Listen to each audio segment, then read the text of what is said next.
just like a jazz musician flowing from one note to the next, learning movement skills is all about finding rhythm in the transition. Stay tuned as we dive into how techniques inspired by both art and science can help you not only master movement skills, but also craft smooth, connected flows, just like the effortless movement of water. And as if that's not enough, we'll also explore how these techniques help your body become more connected, responsive and ready for anything, whether it's everyday movement or any sport you take on.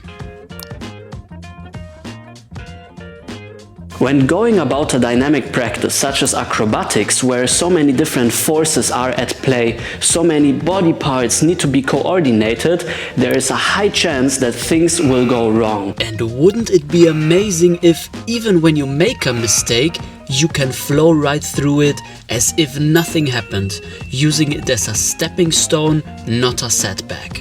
It's something Herbie Hancock perfectly captured when he spoke about a time he messed up some notes while playing with jazz legend Miles Davis. Right in the middle of Miles' solo, I played the wrong chord. It sounded like a big mistake. And Miles paused, and then he played some notes that made my chord right. He made it correct. Since he didn't hear it as a mistake, he felt it was his responsibility to find something that fit.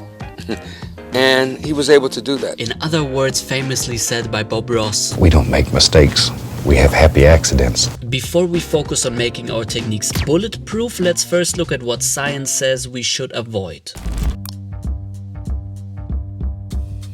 Realizing that perfect repetition doesn't exist frees up our learning process. We don't need to obsess over perfection. To show how even great focus leads to varied outcomes, here is a self-experiment. I'm trying my best now to create 10 macacos that feel and look exactly the same. Wish me luck. To make this experiment scientifically accurate, I controlled the variables, starting each rep from the same spot, placing my hand consistently and aiming for the same height each time. Let's analyze. As expected, while the movement starts off looking the same, differences become more apparent towards the middle and end of the motion. This happens because of even the slightest variation in setup leads to a different pathway, especially in a dynamic and coordination demanding move like the macaco. So what about simple movements like just lifting your hands? Even here, each rep shows slight variations. This leads us to the science of learning, where we can explore what's really happening. Meet Nikolai Bernstein, a Russian researcher who was deeply interested and fascinated in human movement. Through his observations and experiments, he found that something as a perfect repetition simply doesn't exist. In fact, high-skilled performers, like this professional blacksmith, show a huge variability in each and every repetition they're doing.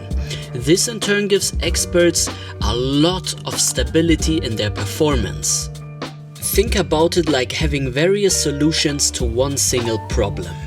If one solution doesn't work, well, simply go to the next one.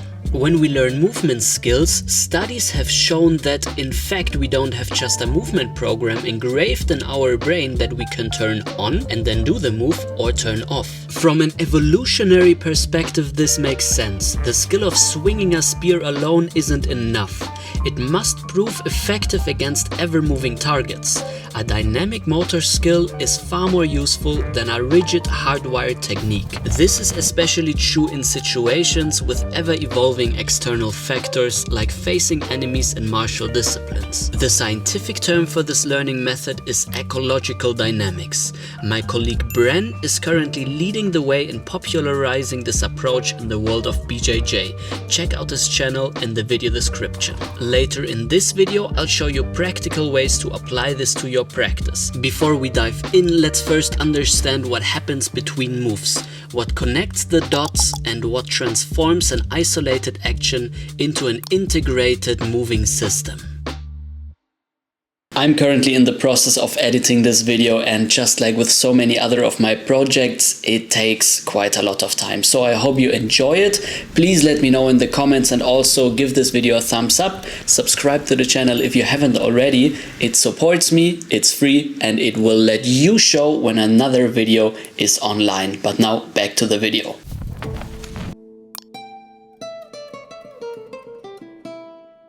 Now, I would argue that the magical thread, the essence that glues everything together and combines everything, is the transition. And in a way, everything can be viewed as a transition. If we look at our language, we see transitions or connections everywhere. A sentence is made up of words combined according to the rules of grammar. Each word in turn connects different phonetic sounds to form a unified whole.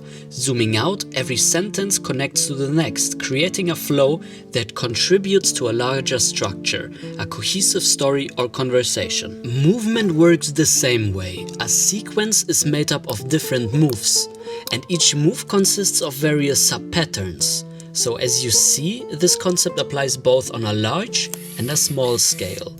Following this logic, we can explore skill learning from an intriguing perspective. How far can we break something down without losing the essence? And how far can we build something up without losing character? These questions apply to both learning isolated skills and movement sequences. When developing individual moves, the full form can often feel too ambitious. In this case, break the movement down into smaller parts. Isolate the mechanics, study them in detail, and then gradually piece them together. It's crucial to maintain the essence of the original movement, as losing that could lead to practicing something entirely different.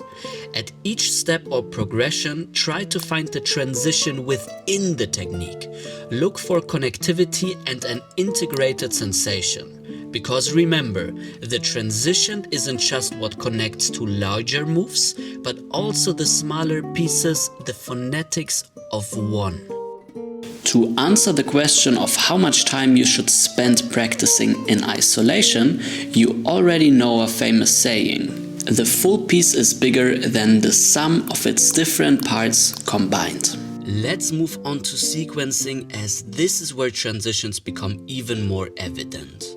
How we move and the fluidity with which we do so directly depends on how well we can connect individual pieces to form a cohesive whole, just like going from words to sentences and from sentences to poetry. So the classical way or isolated way of learning movement transitions and building sequences combinations is pretty straightforward. You have move number 1, then you have move number 2.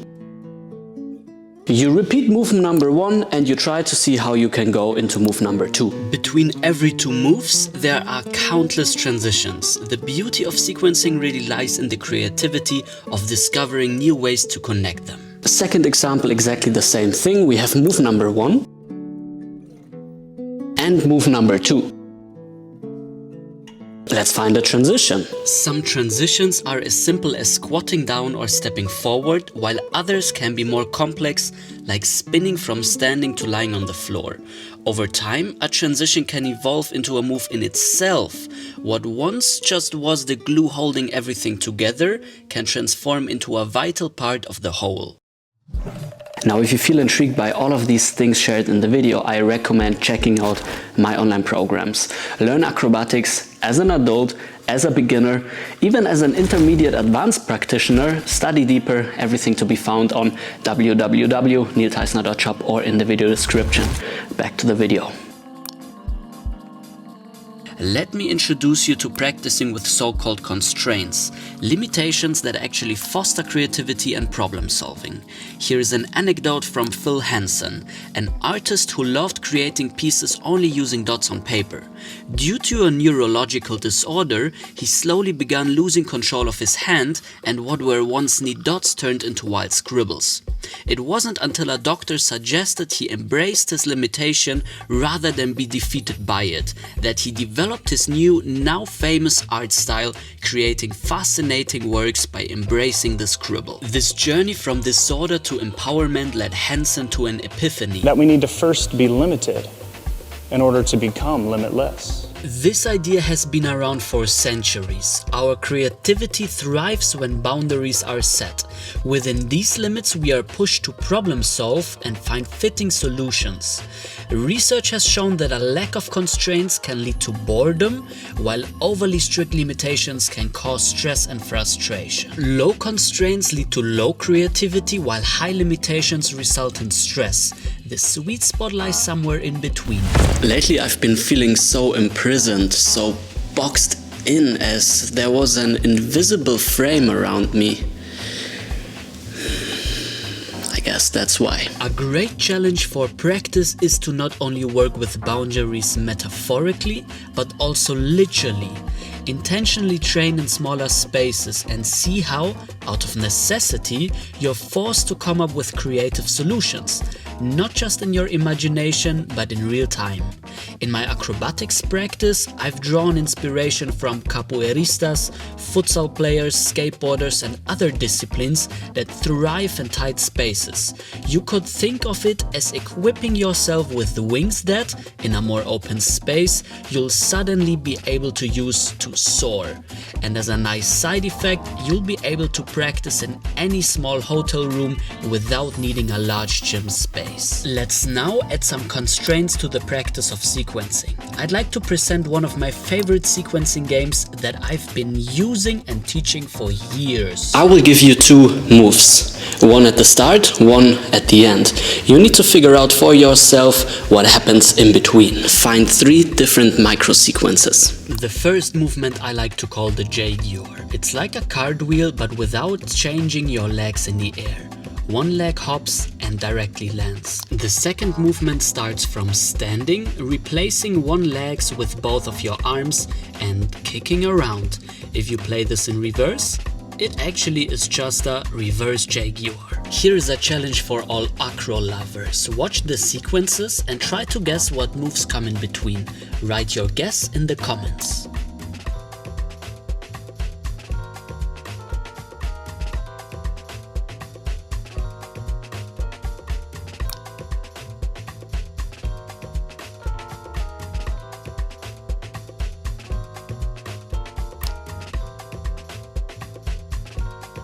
I will show the solution at the end of this video. Let's now move on to how we can use constraints in learning techniques. You could also use external objects to work as constraints. For example, some pillows. What happens now if you try to do your macaco, but you have the limitation of this object? You try to jump over it, and with time you can try to make it higher and higher, therefore making the constraints a little tougher. Just like when the wooden sticks created a small space, this stack of pillows now forces me to jump higher and higher, creating a technique born out of necessity. Different disciplines have various terms for the practice of creating intentional boundaries. This is how drumming legend Yo-Yo Maya describes the skill of drumming improvisation. At the base of that skill is what I call framing.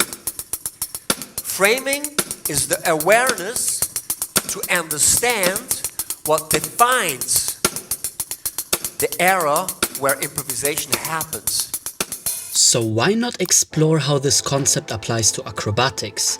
You might be more familiar with the term score, which is essentially the same as what Maya refers to as framing. A score is a set of boundaries within improvised play, such as a constant change of direction or shifting between open and closed body configurations. The specific moves, speed and direction are up to me, as long as they stay within the established rules. When it comes to constraints, the most challenging and ever-evolving one is practicing with a partner. Please welcome Bella. Together we'll explore how practicing with a partner can be a valuable challenge in learning smooth rolls. Sure, it makes sense to first learn the basic and safe technique, but soon a partner can be introduced to add a sense of urgency. This helps Bella adapt her basic technique to a real-world scenario, where there is an obstacle she can't hit. What's learned here is difficult to replicate by simply practicing rolls on the spot. Of course, height and distance are just two factors to challenge. Other possibilities include aiming for precision or reacting to changing impulses. A beautiful phenomenon that emerges here is called self-organization, the process where individual parts of a complex system work together to execute a movement without external control, much like a massive flock of birds performing a murmuration. In movement, self-organization occurs constantly. However, increased complexity, such as through a partner, further challenges and enhances this ability. This, in turn, nearly bulletproofs the skill, making it available and ready to perform under any circumstances. To recall Herbie Hancock, a correct note can always be played, no matter what happened before. There are countless examples of beautiful disciplines that embrace the idea of working with constraints. Some, like capoeira, do so inherently through the nature of the practice, while others intentionally choose tasks, adopt problem-solving oriented pedagogy, and integrate the mechanics of motor learning. I am happy and honored to have studied with some of the leading teachers in the vast field of movement who have actively pushed these ideas forward in their respective styles and through their unique perspectives. We are fortunate to live in a time where learning is increasingly seen as an exciting endeavor, a skill that can be practiced, refined, and an adventure that continuously evolves.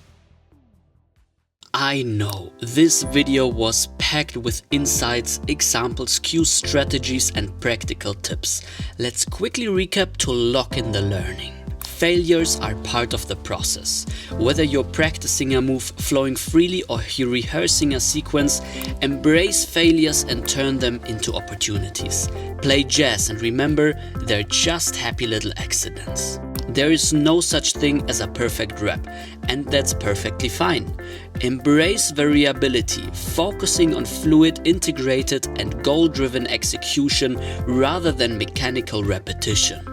Transitions matter as much as the moves themselves. Learn to connect the smaller pieces effortlessly, and you'll soon see the whole sequence flow together seamlessly. You can nearly bulletproof a technique. Expose it to different contexts, intentionally impose limitations and constraints to foster real-time problem solving, and you'll learn to apply it skillfully in any scenario. Make the skill your own. Lastly, enjoy the journey. Challenge yourself just enough to keep learning exciting while maintaining focus and engagement. Refine your practice and above all, move with heart and soul. Well, and that's it for this one. At the end of the video, honestly speaking, I don't know if this is just a very complicated form of saying practice and learn in a diverse way. Try out different approaches. Try something very isolated. Try something very integrated. Try something with a lot of improvisation, a lot of open form tasks, and simply see what resonates. And also allow yourself to experience your practice through different lenses. I guess one sentence could be enough to clarify this topic. Anyways, I really enjoyed creating this video. I really hope that you liked the video and that you learned something. Please let me know in the comment section, and also, of course, subscribe to the channel to not miss any of the upcoming videos. Happy practice, over and out.